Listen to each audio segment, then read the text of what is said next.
This month on AnimeCons TV, animecons.com branches out, Doug sits down with Jared and Daryl of Anime World Order, and Elizabeth puts together a cosplay repair kit.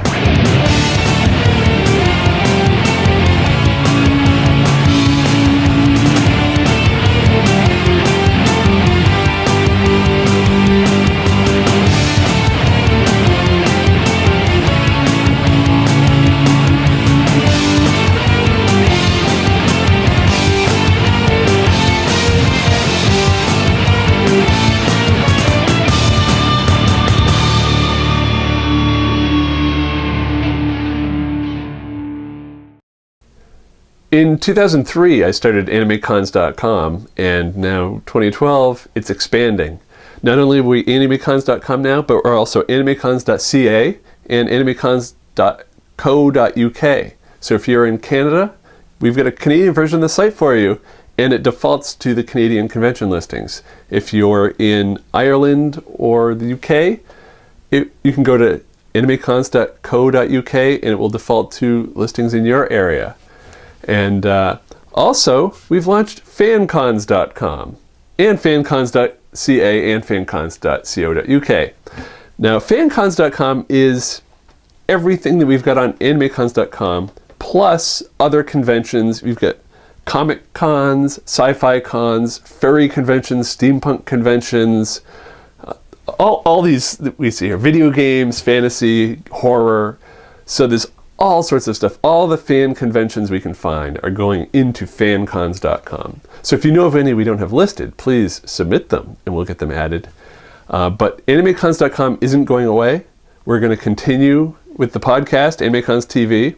We're continuing with the animecons.com site. It's our primary site. Most of our stuff is anime conventions. But we're expanding so you can list conventions in your profile, which are also sci-fi or comic. If you went to San Diego Comic-Con, you can list that in your profile now. If you went to BlizzCon or the Mystery Science Theater Convention back in '96, or have your grandparents sign up to the site and list their attendance at the first WorldCon, which we have on fancons.com. And if you get reports from these conventions, you can submit them just like you can on animecons.com. It's all the same features. They're even using the same forums. So if you want to talk about a convention, just go on in. Everybody's in the same spot. And so we're really excited about our new fancons.com site. So I wanted to tell you about that. And it's in beta right now, still working out a few things, but it's ready to go. And so I hope everybody finds it very useful.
So I'm here with two members of the Anime World Order podcast talking about just what their experiences with conventions are like. So I'll let you guys introduce yourselves. Hi, I'm Daryl Surratt. Like you said, 1/3 of the Anime World Order podcast. I'm also a writer for Otaku USA Magazine, Crunchyroll News, and all sorts of other things like that. See me on the internet. And I'm Gerald Rathgold, the other third of the Anime World Order podcast. I wrote once for Otaku USA, and that's about it. And I guess my next question then is, as people who work on podcasts and writing articles, what do you guys look for, like, for a convention? What really kind of attracts you to a certain event? Believe it or not, I'll go first. Believe it or not, the guest list and the musical acts aren't really that big of a factor for me. it's very few conventions get the caliber of guests that I'd be an old time anime geek would be that interested in. Otacon's an exception. They can get guests from Japan. They can premiere things that have never been seen in the U.S. before. But most conventions don't have that luxury. To use the second largest there is as the standard is just an impossible one to meet. Yeah. So I usually look in terms of the programming schedule, things like what events are you going to have? Because I've been to conventions where they basically put all their resources towards the main events and then leave everything else just as an afterthought and virtually unsupervised. Some cons are very bad about that. Yeah. And those conventions, I find myself at them and I have nothing to do. And the thing about having live events that are very unique is that you can have something to go to. And when you go in and you pay your money for a ticket, you want to get your money's worth, so to speak. And while there certainly is a value to just hanging out in the halls and people watching, for my money's worth, I feel like these convention tickets are only going up as the economy changes. It's like, all right, at some point I could just see a lot of these pictures from going online and looking at cosplay photos or that sort of thing. Yeah, I mean, every convention has got the masquerade and cosplay, and you're going to see roughly the same sort of costumes around. So, I mean, for me it is the same. It is very much like panels. Who's going to be running the panels? What subjects are they on? That's really what attracts me, and that's why I like to look at, first of all, who's doing the panel and then what the subject is. In your eyes, what do you think makes a successful panel experience as either a panelist or an audience member? I know Daryl doesn't necessarily agree with me on this, but I'm going to go with it anyway. I think a successful panel is one that's run by someone who is interested in their subject, who's enthusiastic about their subject, and who is knowledgeable about their subject, and who can also make me interested in it. One of the examples I use is Toho.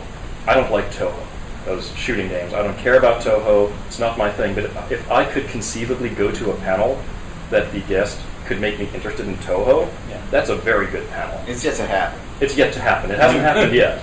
So, but I think that would be kind of my high watermark for a panel.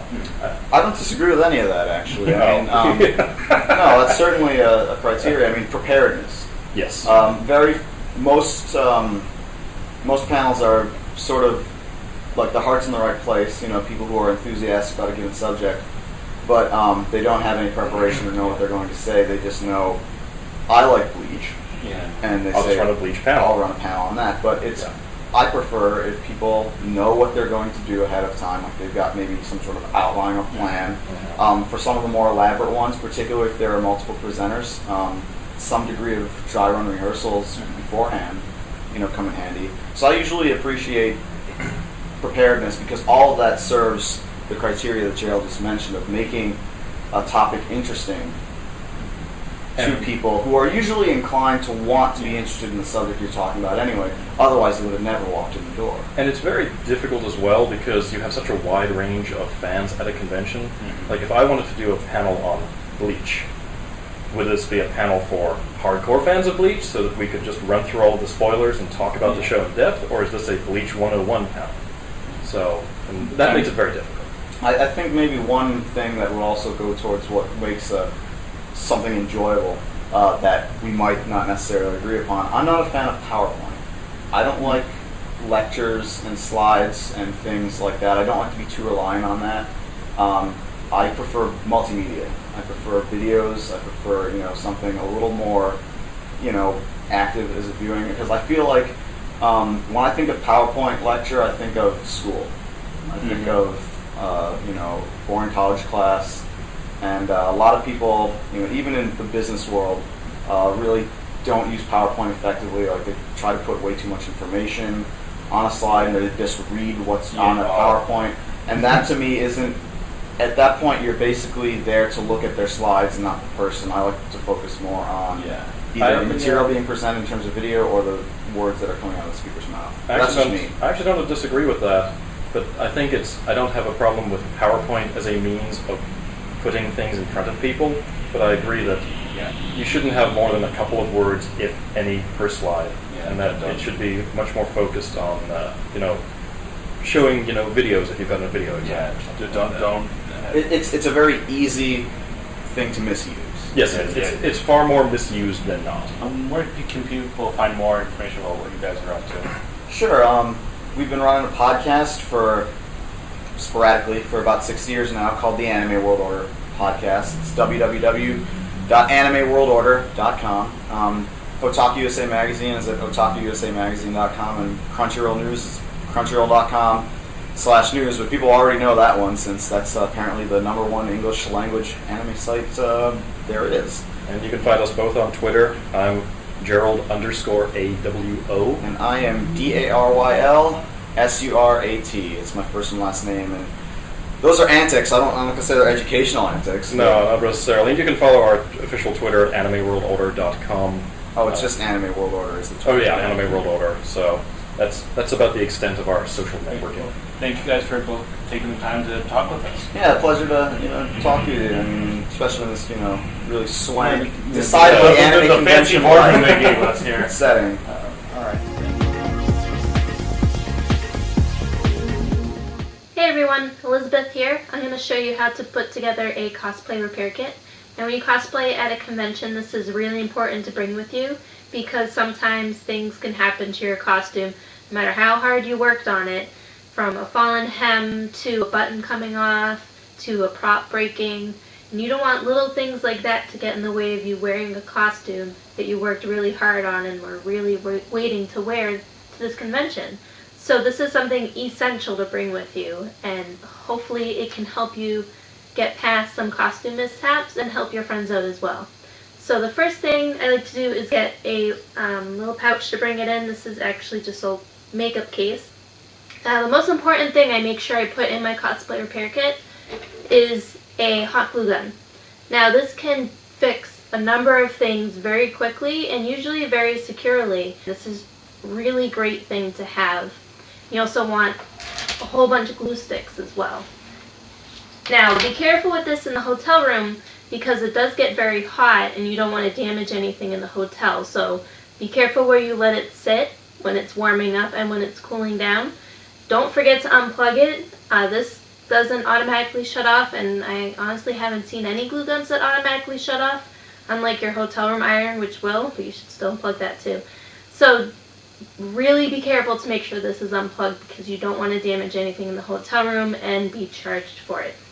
Now I also like to bring a nice big bag of safety pins.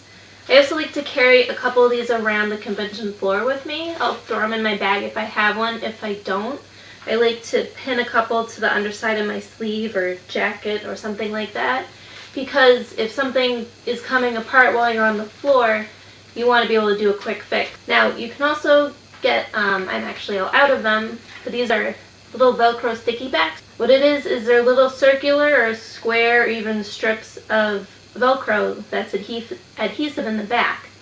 So it's good for things that you would need to take off or you want removable that might have come apart at some point. These take about 24 hours to reach their maximum adhesiveness, so for a quick fix they're not as good, but as you're getting things ready maybe the night before and you notice something isn't in place correctly, you can use one of these as a nice quick fix. I also have fabric tape, and you should also get fashion tape as well. That helps your costume stay on your body, and it's also really important to have that if you're wearing a revealing costume. That way you don't have any of those wardrobe malfunctions. And alternatively to the tape, you can use a fusible. I have some of this. I think this is Stitch Witchery, again in the Notion section at Joann's. And you use an iron to heat this up. It's basically glue that's in a long thin strip. And use the iron with some steam to melt it, and then it'll adhere. And then there's also heat and bond. I have some strips of it here. Snaps. Again, the Notion section. Buy these and all the other things I mentioned. When you see sales that are either 50% off or buy one get one free, you definitely want to stock up. These are good in case you have an issue with a closure. I know for me, a lot of times I'll forget to put the hook and eye on my waistband. I always forget to do that in my rush to finish costumes, so I try to keep these on hand so I can do that in the hotel room if you're trying on your jacket and one of these snaps had fallen off or it's not fitting correctly, you need to adjust it. You need more of these. These are a great thing to have. You attach those with needle and thread. Make sure you have needles and thread. For your thread, use colors, try to pack colors that will be on the costume that you're wearing. I have yellow and red in here, probably from an old costume. And that way, if you do have to say fix a fallen hem or where your zipper is coming apart, you have thread that matches. But if you have tons of different colors, don't pack tons of different kinds of thread. Try and pack a white, an ivory, and a black, and a brown. Those basic colors, and even a blue too. Those will pretty much blend into anything you need. I also have scissors and a little box cutter to, cut off loose threads, to cut off the threads when you're working on them, to pretty much kind of anything you might need, a last minute wig trim. I also have fray check. If you have an edge that's fraying, you definitely don't want that unless that's the effect you're going for. But even still, if something's fraying, you want to stop it. And I also have this wrinkle releaser. It's really important to iron your costume, but if you need to just do something really quick, just follow the directions on the back and it'll get rid of most of the wrinkles. It's not a replacement for ironing. I also picked up these travel sink packets, for washing clothes. In case something gets stained, you should have something like this or one of the Tide to Go pens. It probably won't take out the stain completely, but at least you can try to get it out as much as you can so that it's not noticeable. For a costume I wore recently, I needed spirit gum. So I have the adhesive and the remover in here. I tend to pick it up at a party store or a costume store whenever I need it, so I have a couple on hand.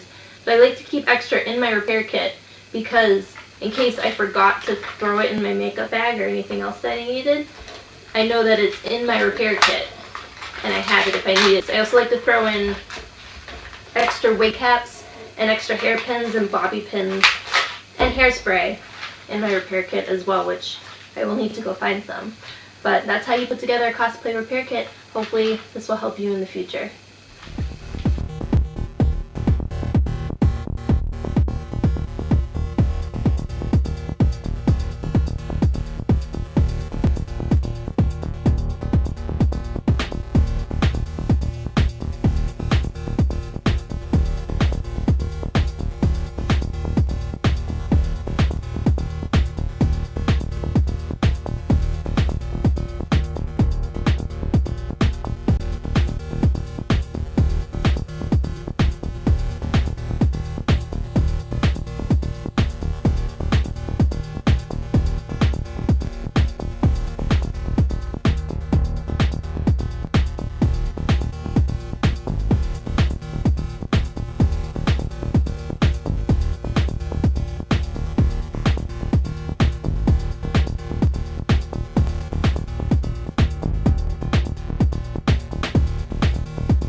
It's voicemail time!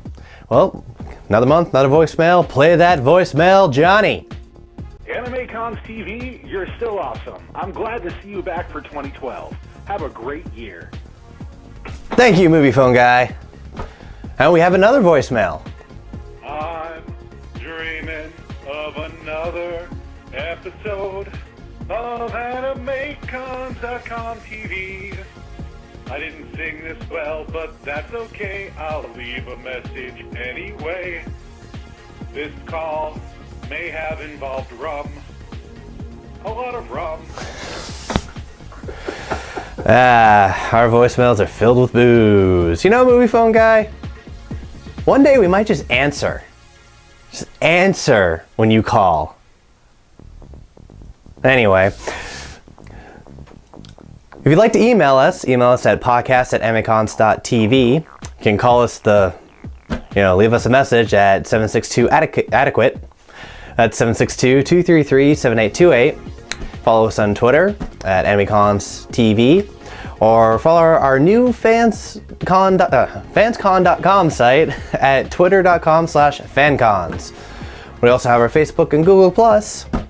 And next month, we're going to have a segment on Katsucon and the World Cosplay Summit preliminaries.